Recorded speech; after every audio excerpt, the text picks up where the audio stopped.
À ton avis, quelles sont les deux grandes façons de faire fonctionner une société? Parce que tu as remarqué, il y a toujours une dualité, il y a toujours un choix entre deux possibilités. Comment est-ce qu'une société,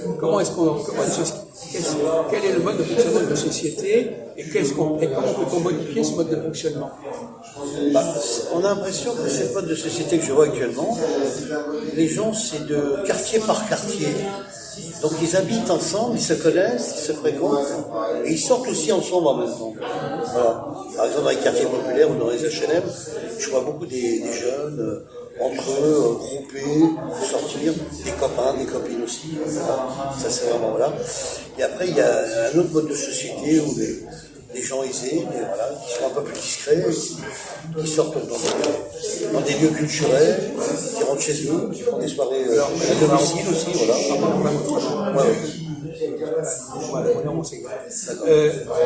Si on prend le cas de la guerre entre Russie et l'Ukraine, dont tu parlais tout à l'heure avec Philippe, qu'est-ce qui se passe à ton avis? Qu'est-ce qui est en jeu dans cette guerre? Je crois qu'il y a plusieurs facteurs. Il y a un enjeu économique, un enjeu militaire, il y a un enjeu aussi secteur pour moi, bien sûr, que le pouvoir de la Russie souhaite s'accaparer des morceaux de terrain et des territoires sur l'Ukraine. Voilà. Il y a un rapport de force. Oui, mais alors justement, est-ce qu'à ton avis, il y a une légitimité de la part de la Russie à vouloir s'accaparer ce que tu appelles une partie de l'Ukraine? Oui. Ah oui, quand même, parce qu'il y a une part de responsabilité du président Poutine là-dessus. Je parle de légitimité. Est-ce qu'il y a des droits? Est-ce que la Russie a des droits sur l'Ukraine? Pour moi, non. Essaye de réfléchir. Mets-toi à la place de Russie. Est-ce que les Russes ont des droits sur l'Ukraine? Moi, je dirais oui, parce que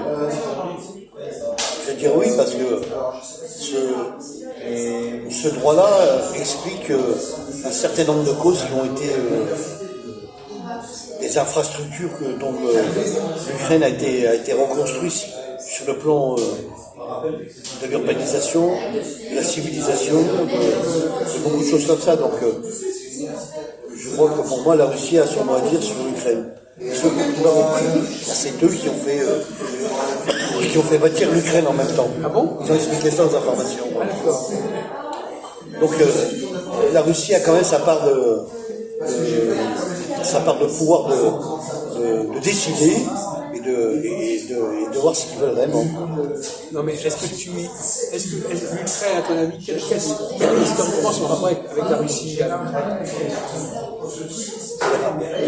Est-ce qu'on parle de construction qui est récente, mais il y a un passé ancien? Culturel, commercial. Non mais quand il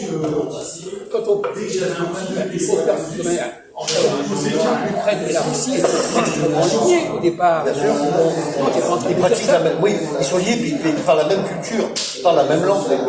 Oui. En même temps, ils ont la même histoire. La même histoire. Donc tu n'es pas en train de nous dire ça.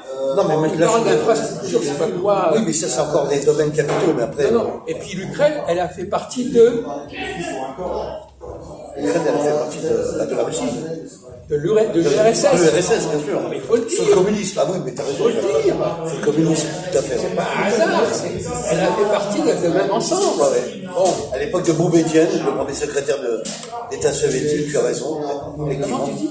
Boumediene. Non, c'est un Algérien. Grave, je dis une erreur grave. Excuse-moi. Comment il s'appelle? Léonid Brejnev, pardon. C'est ça.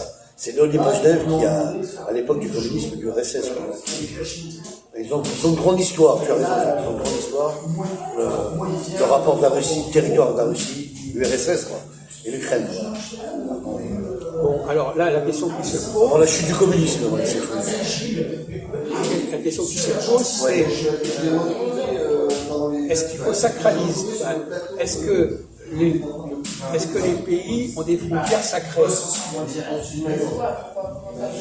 C'est-à-dire, voilà, là il y a un État qui a telle frontière, il ne faut pas y toucher, par exemple. Non, je crois pas. Aujourd'hui, on a l'impression que c'est ce que les gens disent.